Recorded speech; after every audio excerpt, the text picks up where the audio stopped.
Hi guys actually आम 3 दिन है चिकेन खाइनु से आम विकलिया सांग सब कहले आज चिकेन करने काली गणेश पूजा गला आज चिकेन करूँ से लेट प्रोसेसिंग है चिकेनटा आम पलि आस देख चिकेन थुआई पाखे पिज पाखु टमाटर ये मसला ये अच्छे मसला ये आलू भजा हो गला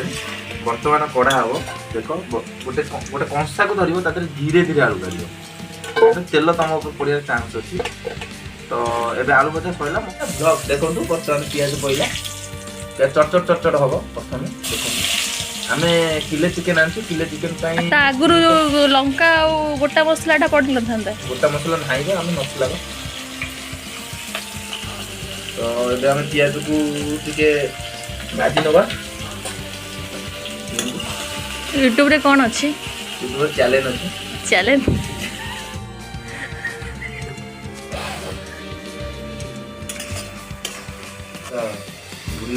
चुली लिपि गला लो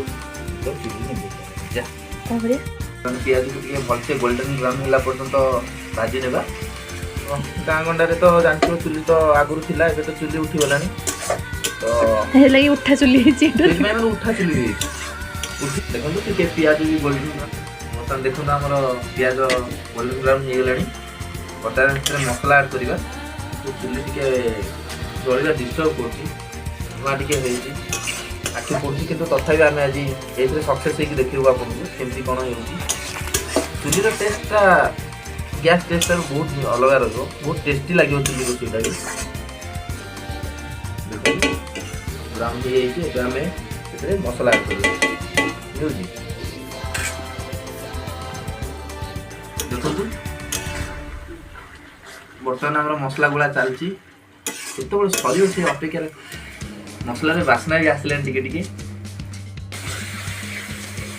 बर्तमान आम मसला टे हो तो से अल्प हल्दी पकड़े कारण आम चिकेन भी हल्दी पड़ो तो अल्प हल्दी तापर भलसे घाटे बर्तमान देखो चिकेन मसलाटा टे लगे तो सही समय आम काश्मीर चिली पाउडर टे आड करदे ऐड कले कौन हम ना तरकारी टे लाल हो तो आप राग खाते तो राग आड करेंगे आम तो जो मैंने सब किए राग खाती ठीक है तो से आम आड करूँ तो एत मसला कर चुली हल असुविधा हो कारण फास्ट टाइम चुली रोषे होना तो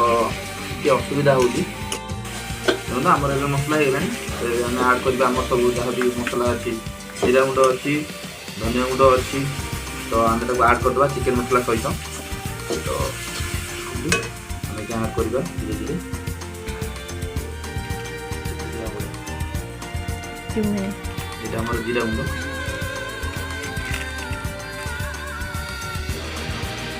चिकेन मसला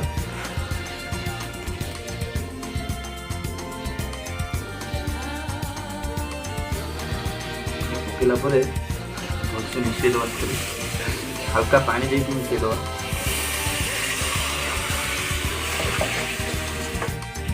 देखो अभी मसला पूरा पूरी रेडी हो गला आम चिकेन आड करवा मसला हो गला जान साइड में अने तेल छाड़ तो मसला तेल देखा ये भी बोले तेल पकई लुगा पे चिकेन आड कर दउछु जो टिके हाथ पानी पानी पानी बर्तमान देखो आम मिसई दवा भलसे चिकेन को भल भाव गोल ढाकी दवा ढाकी देले जो चिकेन जी पानी थी से बाहरी गला चिकेन पूरा रेडी आप सब देखिए समस्त कौन करते आगे चिकेन माने कषा पकई दिखती कौन टमाटर पकई दिखती गोटे आम नुआ करवा से आम चिकेन पकई सारापर टमाटर दे टमाटर दे फ्लेवरटा चिकेन भीतर बाहर कहबो तो मन नहीं एते कोन हल्का गोले की ताकू ढाकी दवा तो एते हमें चिकेन नुआ ऐड कर दवा स्वाद अनुसार नुआ जदि आपन खाइबे आ टिके हळदी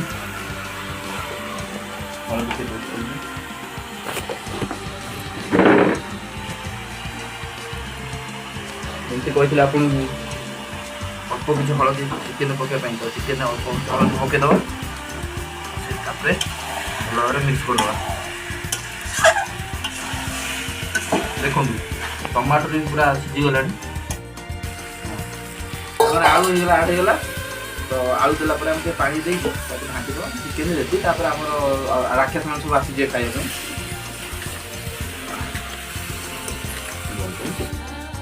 ଏବେ ଆମେ ପାଣି ଦେଇ ଦେଇଛୁ ଆରାମସେ। ଏବେ ଆମର ଚିକେନ ହେଇଗଲାଣି ଆଉ ଟିକେ ଅଳ୍ପ ସମୟ ଆମେ ତାକୁ ଢାଙ୍କିଦେବା। ଢାଙ୍କି ଦେଲା ପରେ ପୁରା କମ୍ପ୍ଲିଟ୍ ହେଇଯିବ। ଦେନ୍ ଖାଇବା ଷ୍ଟାର୍ଟ କରିବା। ତାପରେ ଆମେ ଚାଖିକି କହିବୁ ଟେଷ୍ଟଟା କେମିତି ହେଇଛି ଆଉ। ଆମର ଚିକେନ ପୁରା ଏବେ ରେଡ଼ି ପୁରା ନାଲି ନାଲି ଦେଖାଯାଉଛି। ଦେଖନ୍ତୁ ପୁରା ଏବେ ନାଲି ନାଲି ହେଇଯାଇଛି ଚିକେନ ପୁରା ସୁନ୍ଦର ବାସନା ବି ଭଲ। ସେଥିପାଇଁ ବିଲେଇ ବି ଆସିକିନା ଛିଡ଼ା ହେଲା। ସେଥିରେ ଟିକେ ଗରମ ମସଲା ଆଡ଼ କରିଦେବା। ଏବେ ଆମେ ପୁରା ରେଡ଼ି। ଓ ଦେଖନ୍ତୁ ଏଇ ପିଲାଟା ପୁରା ଅଜଗର ଖାଇବା ପାଇଁ ଏକ୍ସପର୍ଟ। ଟେଷ୍ଟ କରି କହୁଛି କେମିତି ଲାଗିବ।